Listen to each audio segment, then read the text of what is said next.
पहली बार बाबा राम रहीम के बेडरूम में कैमरा गया है। ये एक्सक्लूसिव तस्वीरें जो आपकी टेलीविजन स्क्रीन पर हैं, देखिए ये सिंहासन है, इस पर कभी राम रहीम बैठा करता था। राम रहीम का राजसी ठाठ आप इन तस्वीरों को देखकर ही समझ सकते हैं।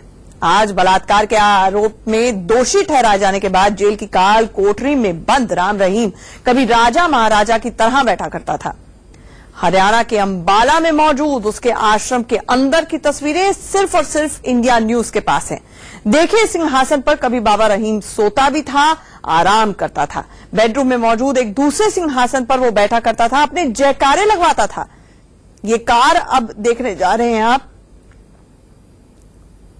ये वो बेडरूम की तस्वीरें हैं जो अभी आपकी टेलीविजन स्क्रीन पर हैं, और ये कारों की फ्लीट।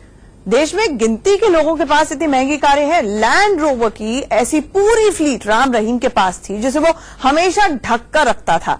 आखिरी वक्त में यानी कि ऐन वक्त पर वो खुद तय करता था कि वो कौन सी कार में जाएगा, ट्रैवल करेगा।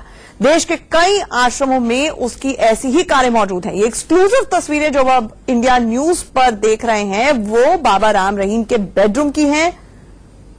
अभी सिरसा की तस्वीरें आनी बाकी हैं। ये जो तस्वीरें अब आप देख रहे हैं वो दरअसल अंबाला की तस्वीरें हैं। एक तरफ आप देख रहे हैं उसके बेडरूम की तस्वीरें और दूसरी तरफ कारों की एक लंबी चौड़ी फ्लीट।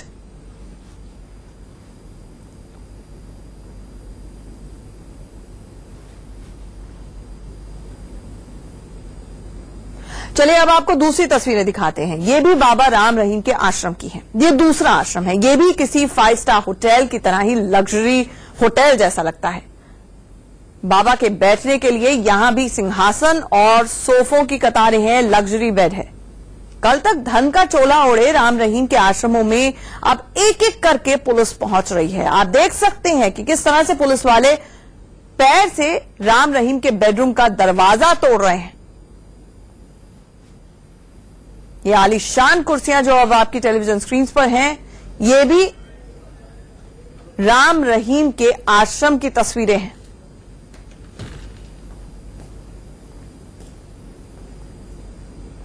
हर महंगी चीज का शौक राम रहीम को, और ये आश्रम के अंदर की तस्वीरें हैं।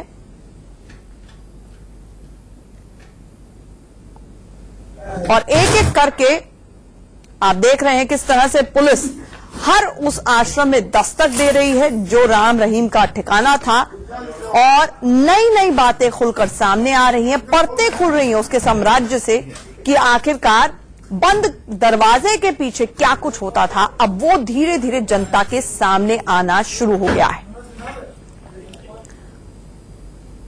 आपने 2 एक्सक्लूसिव तस्वीरें देखी। अब आपको बाबा राम रहीम पर वो खुलासे दिखा रहे हैं जो आज से पहले आपने कभी नहीं देखे सुने होंगे। पहली बार टेलीविजन पर हम आपको बता रहे हैं कि कैसे राम रहीम ने न सिर्फ हरियाणा, पंजाब बल्कि पूरे देश में अपना नेटवर्क फैला रखा था, कैसे उसने अपना प्रशासन खड़ा कर रखा था, कैसे आश्रम में लड़कियों से डंडे लाठी के बल पर काम लिया जाता था। और आज आप पहली बार जानेंगे कि राम रहीम की गुफा दरअसल थी कैसी। ये सारे खुलासे वो लोग करेंगे जो कभी राम रहीम के साथ साये की तरह रहते थे। एक एक कर वो सारे खुलासे अब देखिए।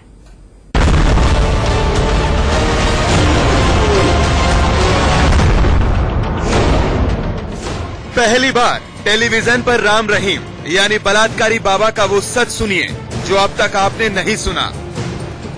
इंडिया न्यूज पर गुरमीत राम रहीम का सच उसके वो सेवादार और सहयोगी बता रहे हैं जो 2-4 दिन या 5-10 महीने नहीं बल्कि जिन्होंने राम रहीम के साथ पूरा दशक बिताया। इन 2 चेहरों को देखिए, ये पहला गुरदास सिंह है और ये दूसरा हंसराज चौहान। ये दोनों कभी राम रहीम के बेहद करीबी थे, लेकिन सच का पता चला तो डेरा से बाहर निकल गए। इनसे सुनिए कि कैसे राम रहीम ने पूरे देश में अपना जाल बिछा रखा था। पूरे देश में गुरमीत राम रहीम के 45 मैनेजर कहां हैं, ये कैसे काम करते हैं, वो जानिए। पूरे ऑल ओवर इंडिया की 45 मेंबरी है, अलग अलग 45 मेंबरी है। ये जी राजनीतिक विंग है, ये यूथ है, इस तरीके से अलग अलग 45 मेंबर है। फिर स्टेट के जाके 45 मेंबर हैं, फिर उसके जाके ब्लॉक बनाए हुए हैं, 200-200 गांव के, 150-150 गांव के ब्लॉक बनाए हुए हैं।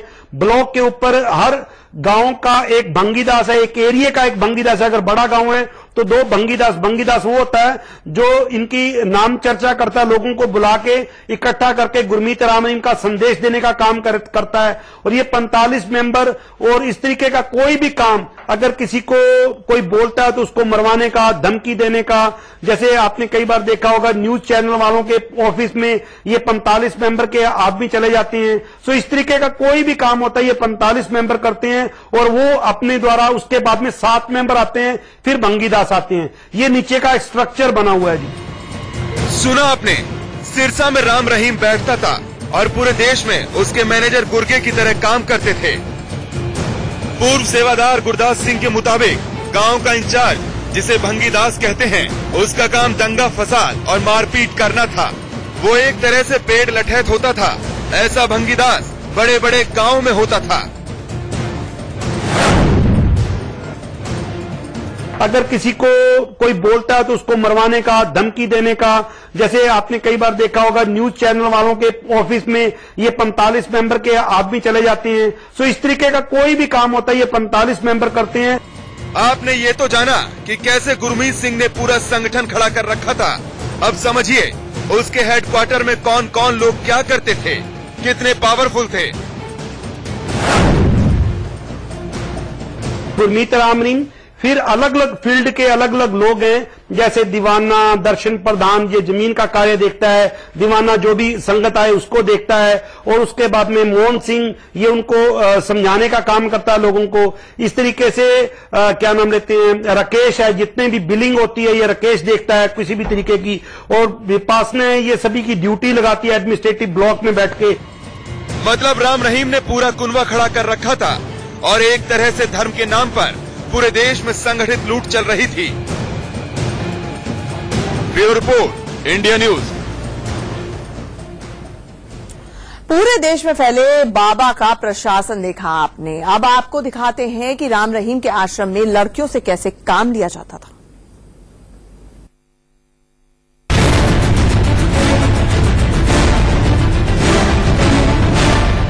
राम रहीम को 2 साथियों से रेप के मामले में 20 साल की सजा हुई है, लेकिन आरोप लग रहे हैं कि उसने 250 से ज्यादा लड़कियों के साथ रेप किया। कोर्ट ने भी माना है कि उसका बिहेवियर जानवरों वाला था। वो 15 साल की लड़की को भी नहीं छोड़ता था और इस काम में आश्रम में ही रहने वाली कुछ साध्वियां उसकी मदद करती थी। इन साध्वियों का काम बटा हुआ था, जैसा कि पूर्व सेवादारों ने अब खुलासा किया है। सबसे पहले ये जानिए कि लड़कियों की जिम्मेवारी कैसे बटी हुई थी। सेवादार जो आते हैं उनको सेवादार होते थे, वो कुछ भी नहीं जानते थे। उसके बाद आ जाती थी ब्रह्मचारी, उसके बाद आ जाती थी सत ब्रह्मचारी। सत ब्रह्मचारी बिल्कुल बाबा के करीब होती थी। सत ब्रह्मचारी में भी कैटेगराइज थे, जो कि गुरमीत राम रहीम को पसंद जिनको करता था उनकी कैटेगराइज अलग थी। जिनको थोड़ा नहीं कम पसंद करता था वो उन साध्वियों की सेवा के लिए भी वो सेवा करती थी। वो सत ब्रह्मचारी इस तरीके से मिक्स थी। और उसके बाद में ब्रह्मचारी वो थी जो डेरे के अंदर तो रहती हैं लेकिन घर आ जा सकती हैं, लोगों को दिखाने के लिए कि हम किसी को नहीं रोकते। लेकिन सत ब्रह्मचारी वो अपने पेरेंट्स से भी तब मिलती थी जब वो कि कोई पास में बैठा होता था, तब आसानी से वो बात भी नहीं कर पाती थी।